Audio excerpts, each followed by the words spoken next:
وأنت كان دي ببيتا Ndeeku. أنا بيتا مسلم ما الحمد لله. Ayyee. Alhamdulillah. بيتا شيا بيرا ترى شيا بيرا دلجا ترى Biyyeen beeku natti himi malee. شيا بيرا دلجا ترى شيا تو شادا ساني سنك أبسيسه سنمان أكمل بيه غافة والسين Maal jedhani? يعني جتونغا واني ساني يعني نقبسيس أمريكا. Aliyyi Rasuulallah siin jedhani? La hawla wala quwwata illa billah. Wajjinuma jetteeratis?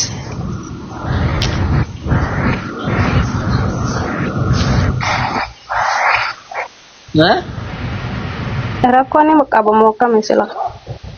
Akkam Akkas jaaniin na qabsiisan beeka. maaf rakkoo hin qabaanne Aliyyiin akkamitti rasuula ta'a? Aliyyiin sahaabaa malee rasuula miti jedhanii bar Aliyyi Rasuulallah jedhanii faasi qabsiisaniif. Inumaayyuu gaafa qabsiisan ammallee abaarsi warra ahli rasuulaa keessa sallallahu alaihi wasallam maqaallee namanitti sarraba akka hin taane irraa jiraatu jedhanii maqaadhaan ifaan nama qabsiisanii gariin isaanii immoo. Saniifuu kufriidha bar Nabi Muhammadiin ergamummaa isaanii dhiisanii nama biraatiin ergamaadha jechuun. Kan Rabbiin subhaanahu wa ta'ala Quraana keessatti dubbate dhiisanii ka biraa Rabbiin Muhammadun Rasuulallah jedhe malee waa Aliyyiin dubbanne. Galee?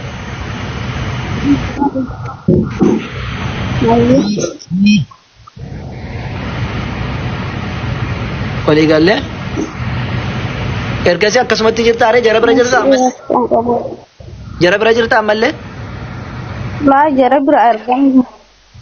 Laa jara bira deemeen ture eegiseen akkana jee nama gaafatu namni akkasmin ta'uu naan jaanii bakka anillee wanna jee sodaadhee jee nan gaafadha jee ture beekta. Ayiwaa. Tole amma maal sii wayyaree waan kana dhiisuudha kaa? Anillee beekta ittiin hojjenne akka isaan naan jaante wajjuma jeetuman dhiisee ittiin hojjenne garuutu beekta. Ayyaa maaliif ittiin hojjenne jechuun maali? Itti amante moo naman yeroo san? Yeroo sanii jee garuu akka isaan naan jaanitti ittiin fayyadamu.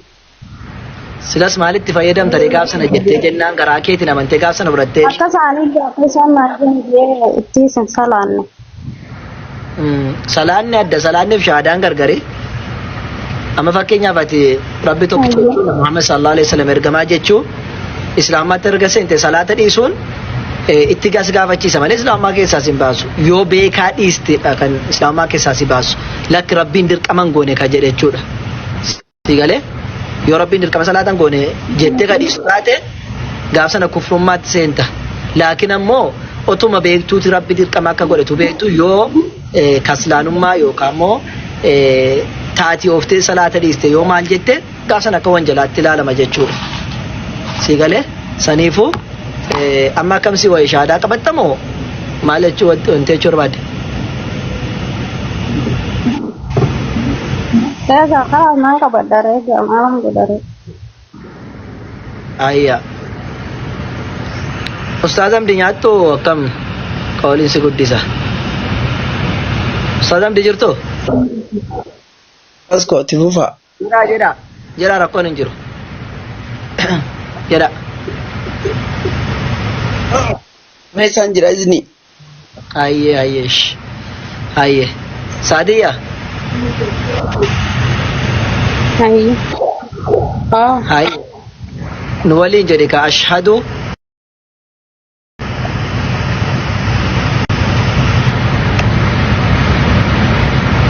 maayikii kee banadhu.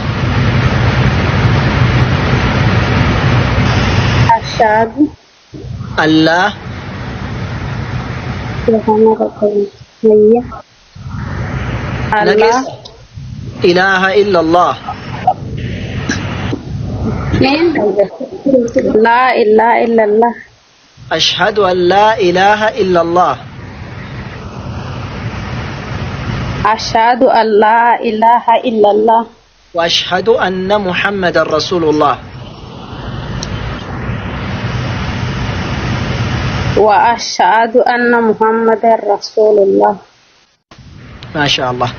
الحمد لله. دريواتي يسوع ستنا من وانتي في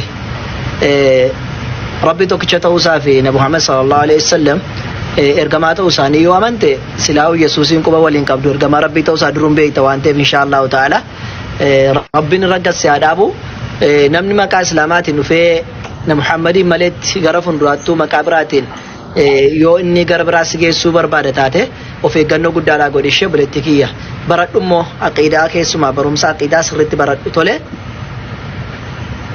توحيد أصول الثلاثة كان إن شاء الله تبردو أيه بركان جرا برنا جبات إن شاء الله أي شش هاي غلطونا غلط الرافع أي شش أبو أيه إتوفي ragaa macaa maana quraana keessa abbaa barreessinaa fi mika quraana keessa yookaan hadiisa keessa ragaa baasita. Hadiisa keessa si baasa ayyee. Tokko. Hadiisa keessa kan jiru quraana nama barreesse ragaa sitti himamoo hadiisa nama barreesse miti nama quraana barreesse. Quraana nama barreesse si baasa maal rakkoo qabare. Hadiisuma keessaatiin si himu. Afaan Oromootiin. Afaan Oromootiin seera maasinii kamalee. Ditara nama shaadaan kabadajaa bilisummaa Oromoo kan jedhu galcha aanaa jalaa gabbu'aa. Saalaan bu'ina astaasamti. Ayyee wanta bilisummaa Oromoo kan jedhu galcha.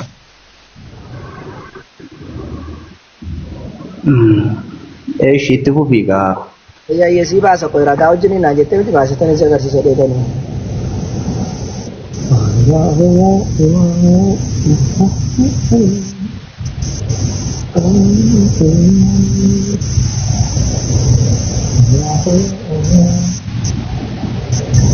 Ayo,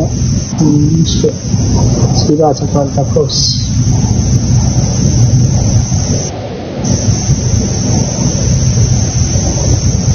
Ayya, inni jalqabaa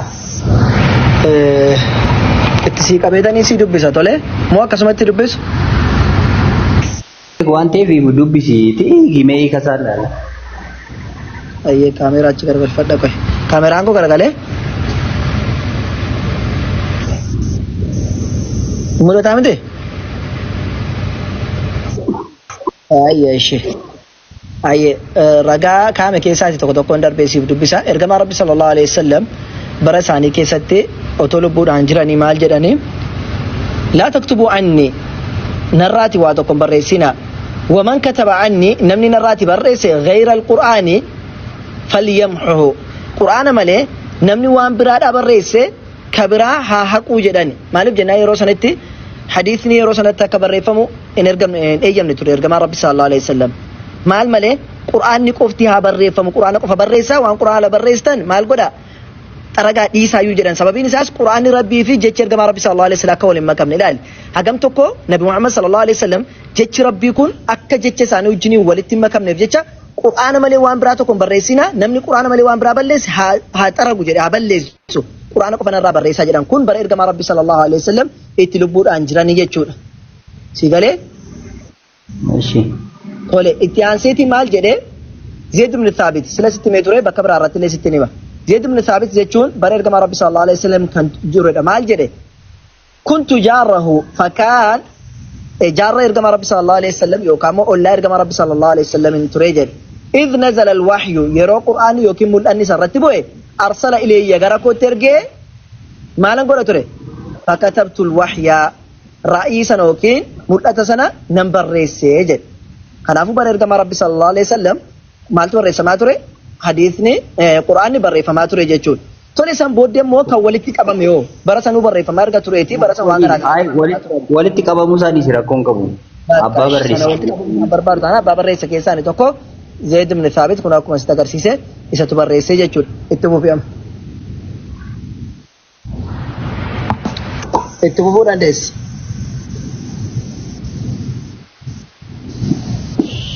ayyee quraana keessa waan jiru namni barreesse hin dubbatu quraana Ay Qur'aan seenaa namaa miti kan hadiisa irra malee jechuudha. La hadiisa irra Qur'aan akkaataa namni on taane quraanni kan inni dubbatu Quraanni akkaataa waan walii gala ilmi namaa akkamitti akka jiraatu eessatti akka jiraatu maalitti akka jiraatu akkam yoo gadhe jannata akka galu yoo akkam godhe immoo abidda galaa yoo akkam ta'e lubbuusaa baraarata waan jedhu dubbata malee quraana kilee barreesse jedhee kan dubbatummaa seenaadha kun raasuun chaala seenaadha galee quraanni waan dubbatu ayyee ishi kan biraa jechuun rabbi yeroo quraana kana buusu maaf nama baratetti buusu dii nama baranne irratti maa kaa'e silaa barreessuu hin danda'u otoo inni barreessuu dhaabaate akkam taatu ayyee dhugaadha nabi Muhammad sallallahu alaihi wasallam barreessuudhaan danda'ani sababni isaa sababii guddaa fi sababii wannaa dhokataa ta'e tokko qaba innis maalinni ergama rabbi sallallahu alaihi wasallam banagaraachin hin baranne jechuun waan beekan jechuudha miti hin baranne jechuun waa barreessuudhaan beekan jechuudha malee yookiin dubbisuun beekan jechuudha malee beekumsa hin qaban jechuudha miti kana sirriitti adda baafannu maaliif jennaan namni waa barreessee beekaadhaa miti waa barreessuu dhiisee yookiin dubbisuu dhiisee wallaalaadhaa miti haa ta'u garuu maaliif nama waa barreessuu fi wanna jechuu irratti buusee rabbiin maaliif nama waa baratee barreessuu danda'u irratti buusuu didee waan ati jettu irratti inni guddaa nabi Muhammad sallallahu alaihi wasallam bara ergamaa rabbiillee sallallahu alaihi wasallam beekamoo turani waan kanaan fakkeenya bara Yesuus Kiristoositti hikminnaadhaan beekamoo turani namoonni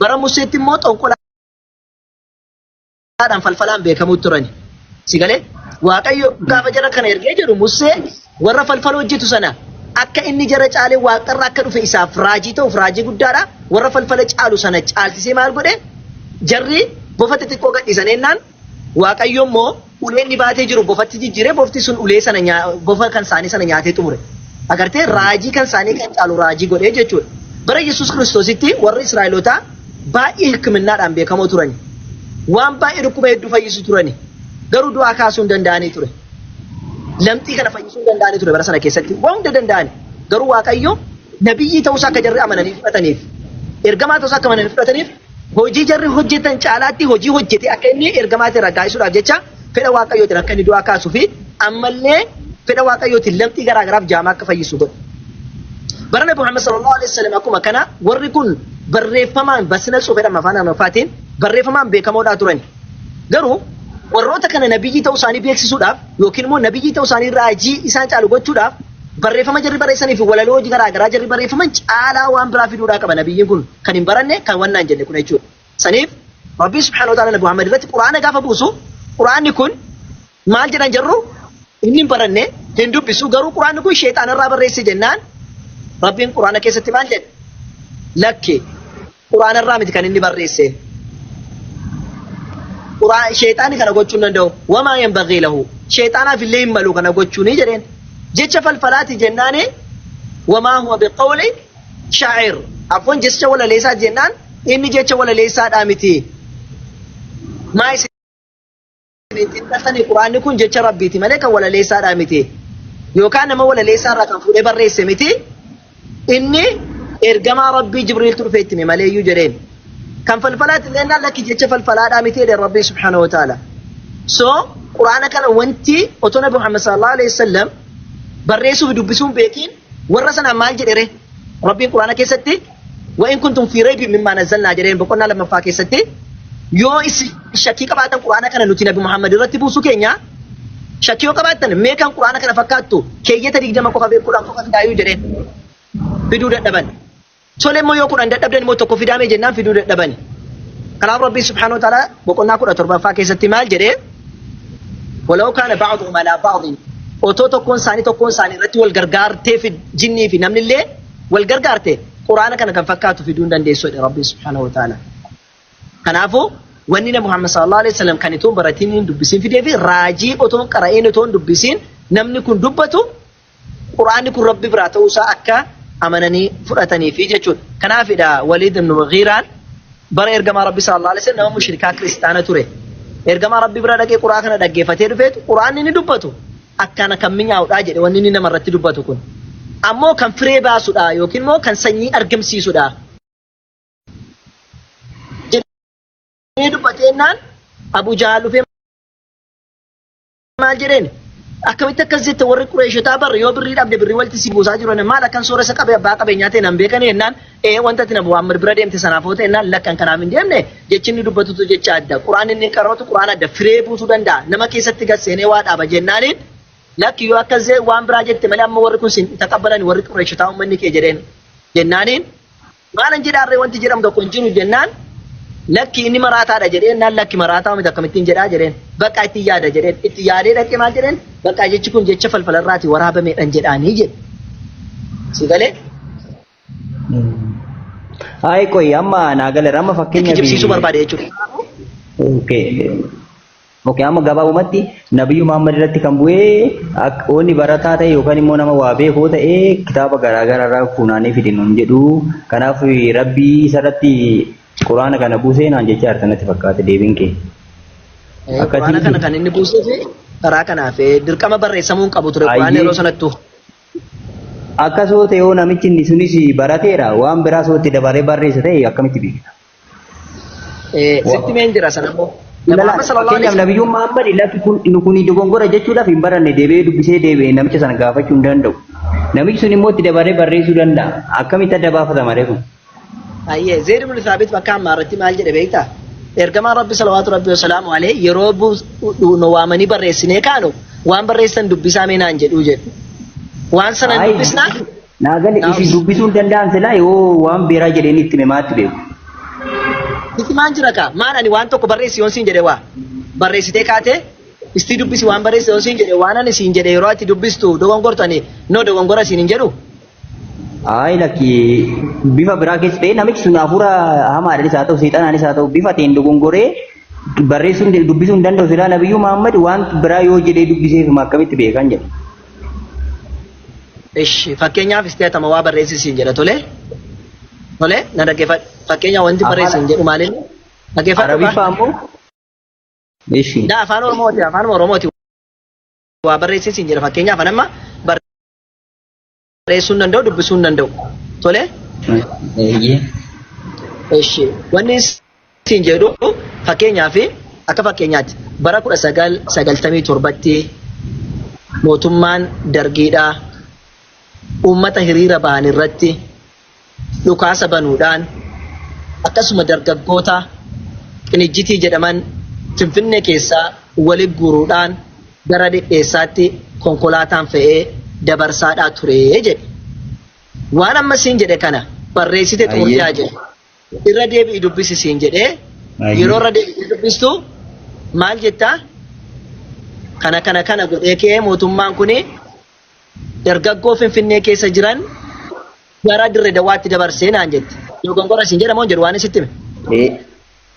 Galatoomi tokko jedhe. Akkas jedheen barreessee jedheeni bifa biraa yoo barreesse yoo dhamam. Fakkeenyaaf